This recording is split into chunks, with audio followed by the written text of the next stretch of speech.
Back now to our dramatic main report tonight, the resignation of Zimbabwe's President Robert Mugabe. Joining us now from Birmingham, Elliot Pfebve, an EU envoy for the opposition movement for Democratic Change Party. Mr. Pfebve, well, I'm not going to ask your reaction because it's bound to be one of joy and ecstasy, and we've been reporting all that this evening.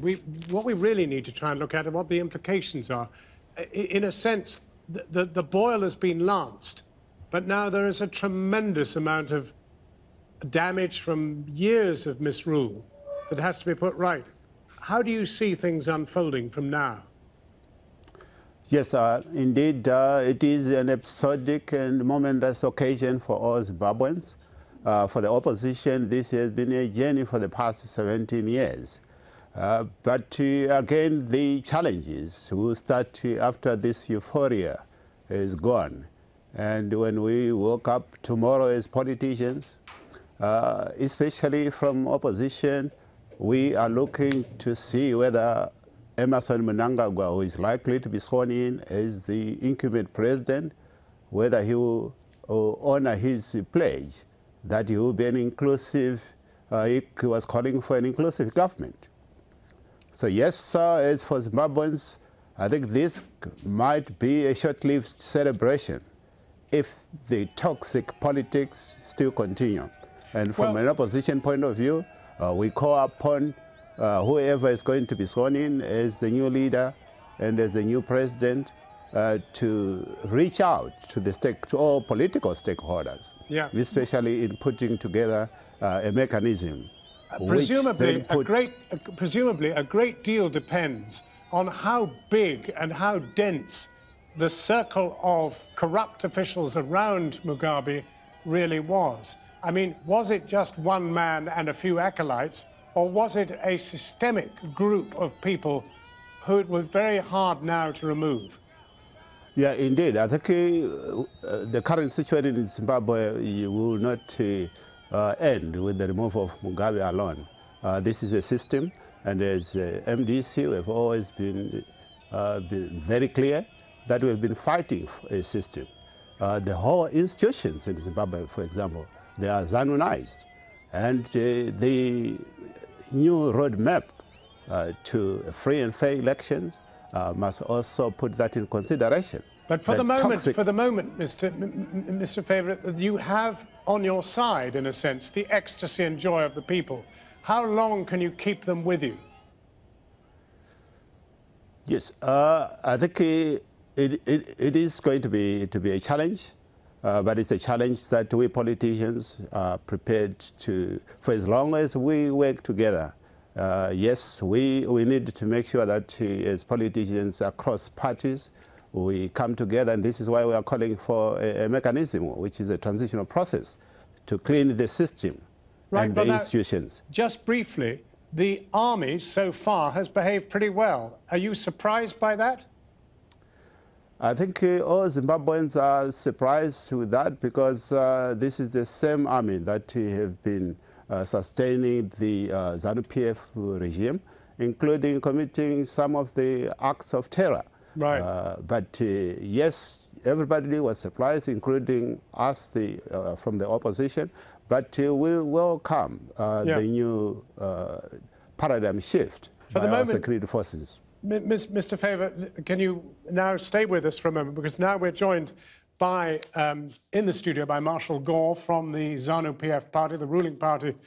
He's the representative here in the UK. First of all, and I said the same to your opposition, that the joy and ecstasy are taken for granted because we've been illustrating it all evening. How do you feel yourself in terms of the security of the party, the security of those people who have been running things with and for Mugabe over these years? I think it's a new dispensation for our country. We welcome and embrace the change from a party perspective. And the system has been very democratic, with the Central Committee meeting and making their decisions and deliberations, which obviously has forced the president into tendering his resignation.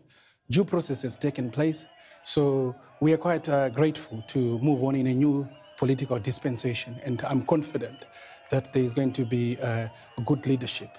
Well, I mean, talking of leadership, it's pretty clear that Mugabe down the years corrupted ZANU-PF, corrupted it. He harnessed all sorts of people to his wagon, and his wagon was a wagon of corruption, of failure economically, of abuse of power.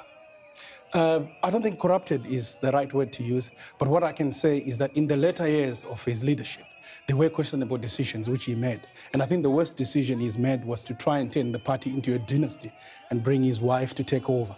I think those were the problems, where the ethos of the revolution were lost. And hence, obviously, we made a unilateral decision as a party using the CC to say that he must go. But that was going on for some years, at least 2 years at least, I mean, since she really began to wield power. And there are lots of people in the party who were perfectly happy to go along with that. What happens to them? I have to say, I don't want to be here to denigrate his leadership. But what I have to say is that we now need to unite people. People have to come together.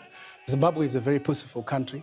I expect that there is going to be a lot of reconciliation, and we anticipate that our leader, Comrade Emerson Mnangagwa, who's going to take over, will bring a nuanced approach. He'll bring people together, and hopefully, all the other people across the political divides and Zimbabweans in general will support the new dispensation. Well, briefly, the obvious device would be free and fair elections. Do you believe in free and fair elections, and do you believe they really need to happen within perhaps a year to 18 months maximum? Firstly, I believe in free and fair elections, but it's not up to me to decide when the elections are going to take place. Hopefully, the new leadership that is going to come will make a decision that is appropriate and right. And I have to say, as ZANU-PF, we are looking at a new dispensation where there will be consultation with key stakeholders in the country. So whatever decision is going to be made, it's going to be a very good decision for the people. The people's interest has to be put at first. Pfebve, are you encouraged by hearing that? Do you believe there will be free and fair elections? And if so, when? No, look, we are where we are today because of the ZANU-PF system, a ZANU-PF system that for the past 38 years have been using violence to win elections, have been rigging elections. And I think Zimbabweans out there are cautious about such pronunciation of statements. Again, for the next couple of days, it will be seen whether the new government will reach out to stakeholders and then put together a roadmap. Well, on that note, Mr. Pfebve, we're going to have to leave it, but thank you very much indeed. We will watch carefully to see whether they do reach out, and indeed, we'll be watching. I mean, there's been some encouraging things tonight, and I think we hope you can build on them. Thank you both very warmly for coming in. Krishnan, thank you.